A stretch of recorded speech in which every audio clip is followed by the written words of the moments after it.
नमस्कार दोस्तों, कैसे आप सब? आशा करता हूँ मस्त होंगे। दोस्तों, इस वीडियो में हम जानेंगे कि आपकी जो फसल यदि पूरी तरीके से ख़राब हो चुकी है अर्ली ब्लाइट लेट ब्लाइट के कारण, तो आप अपनी फसल को कैसे रिकवर कर सकते हैं।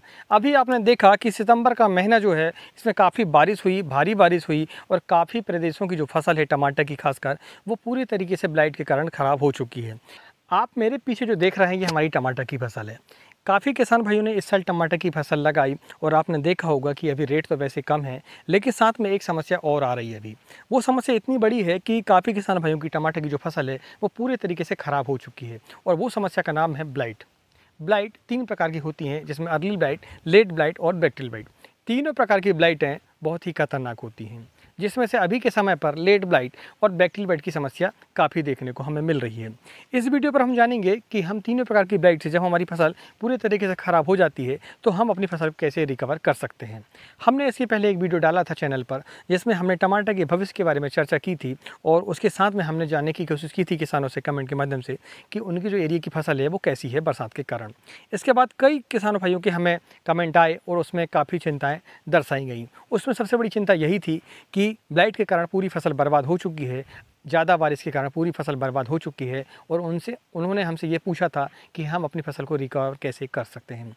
हमारे एरिया पर भी मध्य प्रदेश में यानी कि बहुत ही भारी बारिश हुई है, खासकर लास्ट सितंबर पर, और हमने देखा कि हमारे एरिया पर और हमारे खुद के प्लाट पर भी अर्ली ब्लाइट और लेट ब्लाइट और बैक्टीरियल ब्लाइट के कारण काफ़ी फसल पर नुकसान हुआ है। तो हम यही कवर करेंगे कि हम अपनी फसल की जब स्थिति हमारी गंभीर हो जाती है और हमें ऐसा लगता है कि हमारी फसल पर पत्ते भी बहुत कम बचे हैं, उसमें जो नई उलहन है वो नहीं आ रही है, तो नई उलहन लाने के लिए अपनी फसल को फिर से रिकवर करने के लिए हमें क्या करना होगा।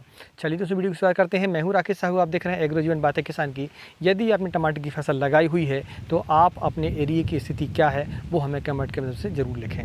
हम कोशिश करेंगे कि आपको फिर से एक नया अपडेट दें और आपको जानकारी दें कि भविष्य पर टमाटर की भारत पर क्या स्थिति है, उसकी क्या प्राइस हो सकती है। चलिए दोस्तों, सबसे पहले हम जानते हैं कि हम अपनी फसल पर उलहन लाने के लिए यानी कि नए जो उसमें कल्ले हैं वो निकालने के लिए क्या कर सकते हैं। ठीक है, तो इसके पहले भी हमने कुछ हाई पावर डोज आपको बताए हुए थे, लेकिन फिर भी हम इस वीडियो पर कवर करेंगे 2 हाई पावर डोज के बारे में। वो जो हाई पावर डोज हैं उसको आप अपनी फसल पर जैसे ही इस्तेमाल करेंगे तो आपकी जो फसल है वो फिर से रिकवर हो सकती है। और वीडियो के अंत हम जानेंगे एक स्प्रे के बारे में, एक हार्मोन के स्प्रे के बारे में जानकारी लेंगे, जिसका यदि आप इस्तेमाल करते हैं, स्प्रे करते हैं, तो आप यकीन मानिए आपकी फसल पर जो है एक जो नई रंगत आने की है, जो नए उसमें फूल आने के हैं, नई ब्रांचेस आने की है, उसकी जो बढ़वार आपको देखने को मिलेगी वो बहुत ही शानदार होगी। तो सबसे पहले हम जानते हैं पावर डोज के बारे में।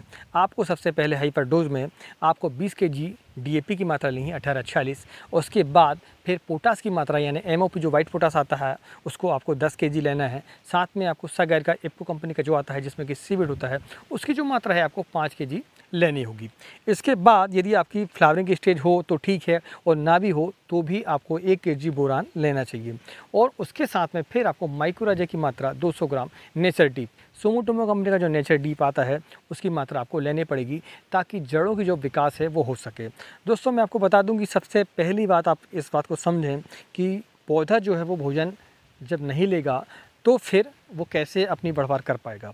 और भोजन लेने के लिए 2 ही माध्यम होते हैं, पहला माध्यम होता है जड़ और दूसरा माध्यम होता है पत्तियां। ठीक है, तो हम अभी जो स्टेप लेंगे आगे वो इन दोनों पॉइंटों को लेते हुए चलेंगे। तो माइक्रोराजा हम इसलिए दे रहे हैं ताकि जड़ों का विकास हो, जो वाइट रूट्स हैं वो हमारे ज़्यादा हों, और जो हम खाद देते हैं, ठीक है, हम खाद तो देते हैं मगर पौधा उन्हें अपटेक नहीं कर पाता, तो वो अच्छे से अपटेक कर पाए, इसलिए हम माइक्रोराजा की मात्रा उसमें ज़रूर देंगे। आप नेचर डीप का इस्तेमाल कर सकते हैं, आपके एरिया पर यदि और दूसरा माइक्रोराजा मिलता हो तो उसकी भी मात्रा आप ले सकते हैं।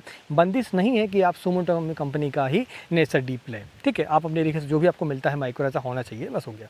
ठीक है, तो ये रहा आपका पहला हाई पावर डोज। आगे हम जानेंगे इसको हम बनाते कैसे हैं। ठीक है, वीडियो के अंत में हम जानेंगे कि इसको बनाने का तरीका क्या है, ताकि आप जो है इसका सही इस्तेमाल कर पाएँ, क्योंकि आप यदि सही इस्तेमाल नहीं कर पाएंगे तो फिर आपको इसके नुकसान भी देखने को मिलेंगे, और इसको डालने का तरीका भी हम वीडियो के अंत में जानेंगे। ठीक है, हम इसके बाद दूसरा हाई पावर डोज के बारे में बात करें, जो पहला हाई पावर डोज है आपको, तो वो मान लीजिए आपको जब देना है, मान लीजिए आप आज वीडियो देख रहे हैं तो 2 दिन बाद देना है, 3 दिन बाद देना है, जब भी आप देंगे उससे 10 से 15 दिनों के बाद आप दूसरे हाई पावर डोज को देंगे। वह हाई पावर डोज में आप फिर से क्या करेंगे, 20 केजी DAP की मात्रा लेंगे और साथ में MOP की मात्रा यानी कि पोटास की मात्रा भी आप 10 केजी लेंगे। साइगार का आपको फिर से लेना है 5 केजी और फिर इसके बाद में आपको माइक्रोराइज़ा नहीं लेना है। माइक्रोराइज़ा की जगह में आपको ह्यूमिक एसिड की मात्रा जो है 500 ग्राम प्रति एकड़ से लेकर 1 केजी प्रति एकड़ तक आप ले सकते हैं। ह्यूमिक एसिड का भी वही काम होता है, पौधे की जड़ों का विकास करना। ठीक है, जड़ों का विकास यदि होता है तो फिर आपकी फसल जो है वो सुदृढ़ रहती है। तो दोस्तों अभी आपने सामग्रियों के बारे में जाना कि आपको कौन कौन सी सामग्रियां लगेगी।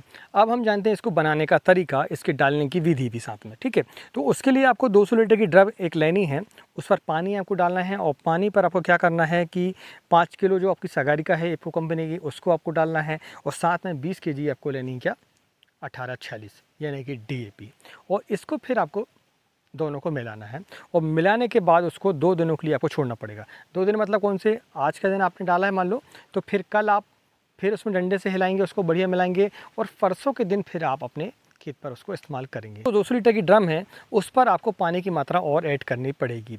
आप अपनी ज़रूरत के हिसाब से आपको कितना पानी लग रहा है, मेरे अंदाज से लगभग 400 से 500 लीटर पानी 1 एकड़ पर लगना चाहिए। ठीक है, तो उसके आधार पर आप पानी मिक्स करें उसमें और अपने 1 एकड़ में इसमें डालना है आपको। इसके साथ में आपको माइक्रोराइज़ा लेना है और बोरान भी इसी पर ऐड करना है और सभी को मिलाकर आपको चाहे तो आप बैटरी वाले पंप से ड्रेंचिंग करवा सकते हैं या फिर बाल्टी से लेकर डब्बे की मदद से नाप एक बना लें आप और अपने जड़ों के किनारे का मतलब ये है कि बिल्कुल जड़ों के किनारे आपको नहीं डालना है, जड़ से थोड़ी 4 इंच की दूरी के बाद आपको ड्रेंचिंग करनी है उसकी। जड़ों के किनारे यदि आप डालेंगे तो जड़ों में समस्याएं आती हैं, जड़ की थोड़ी दूरी पर आपको डालना होगा। तो आप देखेंगे कि यह जो आपका हाई पावर डोज है यह लगभग आपका 10 से 12 दिनों के बाद आपको रिजल्ट इसके दिखाई देंगे। तो ये रहा दोस्तों हाई पावर डोज जो आपको मैंने ड्रेंचिंग के लिए बताए हुए हैं।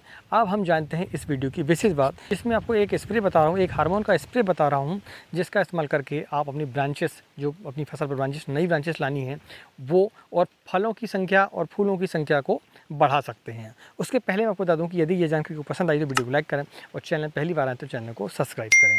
तो उसके लिए आपको जो हार्मोन लेना है वो लेना है 6BA। 6BA एक साइटोकिनिन हार्मोन है और जिसको आपको स्प्रे करना होगा। अब स्प्रे करने के लिए आपको कुछ सावधानियां बरतनी है। यह दोस्तों स्प्रे जो होता है वो PPM के माध्यम से होता है, तो आप अपने खेत पर 10 ppm से लेकर 20 ppm तक स्प्रे कर सकते हैं। अब इसको बनाने के लिए एक पदार्थ आपको और लेना पड़ेगा, उसका नाम है पोटेशियम हाइड्रोक्साइड। ठीक है, तो PPM उसको ऐसे निर्धारित करना होगा, उसको जो बनाने की प्रक्रिया वो ये है दोस्तों कि आपको 100 ml पोटेशियम हाइड्रोक्साइड में 1 ग्राम आपको लेना है क्या 6BA।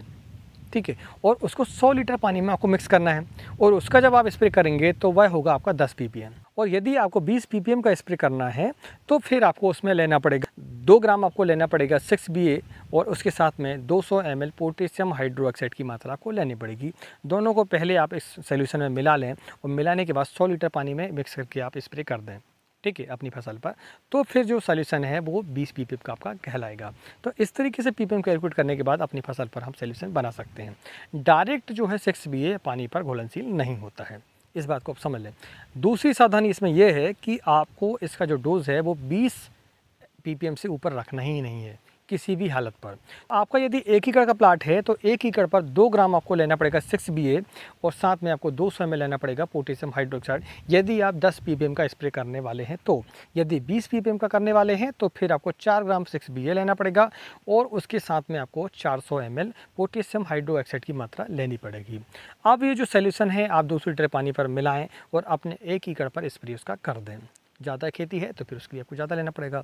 अब आप कहेंगे कि ये 6BA का रेट क्या है, तो 6BA का जो पैकेट है 1 ग्राम का वो लगभग 70 से 80 रुपये आपको ऑनलाइन मिल जाता है। आप ऑनलाइन सर्च करेंगे तो आपको देखने को मिलेगा कि 70 से 80 रुपये इसके रेट है 1 ग्राम के। ठीक है, तो इसके हिसाब से अगर आप देखें तो बहुत ही कम खर्चा है अपनी फसल को रिकवर करने के लिए। इस तरीके से दोस्तों 6BA का इस्तेमाल करके आप अपनी फसल को हरी भरी फिर से कर सकते हैं, उसमें नई ब्रांचेस ला सकते हैं। 6BA के बारे में यदि आपको और जानकारी चाहिए तो आप आई बटन पर जाके उसको देख सकते हैं, हमने एक वीडियो पहले ही बना चुका है। आप चाहें तो वहां पर जाकर संपूर्ण जानकारी ले सकते हैं। दोस्तों आज के वीडियो में इतना ही, मिलते हैं एक नई वीडियो में एक नई जानकारी के साथ। तब तक के लिए नमस्कार, जय हिंद, जय किसान, जय जवान।